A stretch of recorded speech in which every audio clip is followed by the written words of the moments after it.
I'm Simon Marks in Washington. You are watching continuing coverage of the results of America's presidential election on Channel News Asia, and the world may need to start bracing itself for President Donald Trump. There is a growing probability that he could be moving into the White House next January. We'll be crossing live to the campaign headquarters of Hillary Clinton in New York and the campaign headquarters of Donald Trump, also in New York City.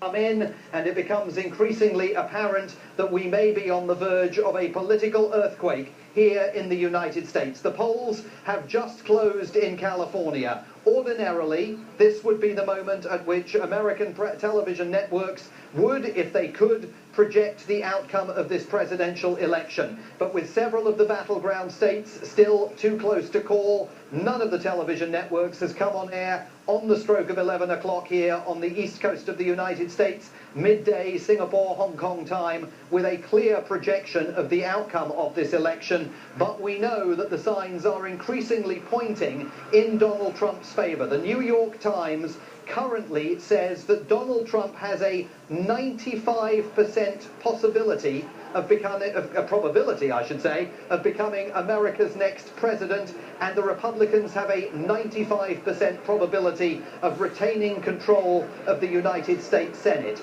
If that indeed becomes reality, then this is truly a political earthquake on a par with the outcome of the Brexit referendum in the UK earlier this year. Donald Trump several weeks ago said, "They will eventually be calling me Mr. Brexit." He may well have been correct. Let's begin by going to Donald Trump's headquarters up in New York City. He's going to be at the Hilton Hotel in Midtown Manhattan, where we are waiting to see whether he's going to be making a victory or a concession speech. Our correspondent Nick Harper is there, and Nick, I know you are a couple of floors below that room where Donald Trump will be appearing, because the Trump campaign did not allow the international media in large numbers into that room. But there must be a mood in that building now of heightened expectation that Donald Trump has done it.